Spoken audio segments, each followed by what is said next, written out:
O surgimento da terceira via. Artigo elaborado pelo colaborador Fábio Talhari no dia 26 de abril de 2020. Muita gente ficou bastante preocupada com o conteúdo das mensagens de WhatsApp que o ex-ministro Moro divulgou na TV, e para o cúmulo da desfaçatez na Globo, positivamente deu uma de Verdivaldo.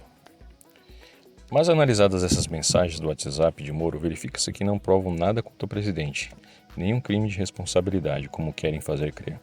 Bolsonaro tenta convencer Moro a trocar o diretor da Polícia Federal, Valeixo, por outro nome, e parece que haviam conversado sobre o assunto antes, mas sem chegar a um denominador comum, uma conversa de trabalho, ambiente político, nesse trecho da bombástica matéria do Jornal Nacional. Em seguida, as mensagens de Carla Zambelli são outro furo na água. Mostram que Bolsonaro não prometeu cargo algum ao Moro, mas este que bem o queria. Tanto que deu de resposta diante de uma das uvas verdes, dizendo: não estava à venda. Frase calculada, ao meu ver, para causar efeito. Quiçá premeditada, porque isso se deu na noite anterior à manhã de seu pedido de demissão perante a imprensa. Ocorre que 2 senadores, Contarato e Randolph, entraram com o pedido de impeachment de Bolsonaro por influência política na nomeação do diretor da PF, como se estivesse passando por cima de Moro. Ridículo. Ocorre que, por lei, artigo 2C da Lei 13.047/14, esta prerrogativa, nomeação do diretor da PF, é do presidente da República. Nem consigo entender por que tanto melindre com Moro. Bolsonaro deveria ter dito: nomeie esse cara e cumpra-se. A hierarquia de presidente acima e abaixo do ministro. Ora, a caneta era de Bolsonaro. Daí Moro ficou chateadinho. E no dia seguinte fez um pedido de demissão escandaloso perante a imprensa, sem avisar previamente ao presidente. Estarrecedor. Qualquer empregado ou empregador sabe que não se encerram contratos de trabalho nem de prestação de serviço, aliás, não se encerram relações jurídicas sem que haja comunicação prévia de uma parte à outra. Imagine qualquer um dos leitores que esteja colocado dentro de uma empresa, conseguindo um emprego, coisa dificílima hoje, dicas de passagem, e depois de algum tempo tenha que sair. Iria sair sem falar com a pessoa que o levou àquela empresa? Qualquer um com mínimo de civilidade não faria uma deselegância, não cometeria um ato antiético tal. Mas eleve-se isso à potência de um homem público. Qualquer ato que ele pratique repercute profundamente na sociedade, tanto que o dólar explodiu, a bolsa despencou com a grosseria do ex-ministro em demitir-se ao vivo perante a imprensa, sórdida e moribunda neste país. E afinal, estava reclamando do quê? E tiraram sua carta branca? Ora, carta branca a gente dá à pessoa que depositamos confiança até fazer alguma caca. Exatamente como se faz com filhos adolescentes. Pisou na bola, a gente tira essa confiança.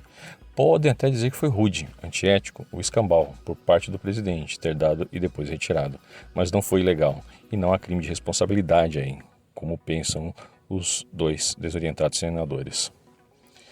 Outros amigos nas redes sociais ainda apontaram que Joyce Hasselmann também entraram com pedido de impeachment de Bolsonaro por um motivo muito mais grave, qual seja falsidade ideológica, dado que Moro não reconhecera sua assinatura digital no ato de exoneração de Valeixo, que fora publicado no Diário Oficial da União. Piorou. A assinatura digital conferida pelo SERPRO aos ministros e aos demais servidores públicos é pessoal e intransferível, e isso está no termo de concessão que Moro assinou. O referido despacho saiu do gabinete do presidente, onde geralmente eles se originam. Passou pelo Gabinete da Justiça e depois chegou ao Diário Oficial da União, onde foi publicado. Em algum ponto desse itinerário insinera-se a assinatura de Moro, que ele diz não lembrar ter assinado. Mas isso significa que ele, Moro, concedeu essa senha pessoal intransferível a alguém. Geralmente se trata de um token, um pendrive. Com certeza esse token não fica com Bolsonaro, muito menos com alguém no gabinete da presidência. Muito provavelmente ficou com algum funcionário do gabinete do Ministério da Justiça em que Moro deposita essa confiança. Que então a assinatura quando viu a publicação, porque esse é o trabalho do cara. Ou seja, se Moro insistiu nessa história bizonha, que a Joyce encampou de modo assuadado, para variar, vai prejudicar um dos servidores públicos próximo a ele. Diga-se também que a responsabilidade do usuário da senha com essa personalidade intransferível sob a pena de responsabilidade, já que no termo da concessão desse token ele assinou, destaque-se, Moro assinou um termo de responsabilidade. Se bufar mais, vai acabar se complicando. Também porque a PGR vai querer saber por que ele deu a senha para um funcionário e qual. Entretanto, ficou uma pergunta no ar. Por que cargas d'água Moro tomou tão intempestiva atitude de demitir-se perante a imprensa sórdida e moribunda deste país? Ele tinha em vista um cargo no STF, que é de conhecimento público, estava cumprindo seu papel no Ministério da Justiça. Por que sairia de lá para lugar nenhum, já que indisposto com o presidente, por certo não, será mais indicado para a Corte Suprema? Porque o antagonismo político agora se estabeleceu entre Bolsonaro e Moro, agora, e tem para mim que daqui para frente, na verdade, quem poderia ter insuflado isso ao ex-ministro. Muitos disseram o DEM, o pessoal dos democratas, que quer como candidato presidente ou vice em 2022. Não acho que Moro escolhesse o DEM, mas pelo que sei o histórico dele, ele tem algum trânsito com os sociais-democratas. Ora, por óbvio, ele bateu uma enrevoada do governo atual e vai se aninhar na Rua dos Tucanos número 45, lançando em candidato em 2022. Surgiu então a terceira via política no Brasil. Neste momento, o candidato bonito, cheirosinho, arrumadinho, elegante, que agrada sobremaneira ao PSDB, que revive o partido, diga-se mais, e que é bastante palatável para boa parte do centrão e do centro-direita atuais. Porém, isso significa mais. Lula está no escanteio político total e sua situação jurídica vai complicar. Gilmar Mendes está com exceção de suspensão do ex-ministro, que pode anular os processos em que Moro atua como presidiário com o triplex do Guarujá.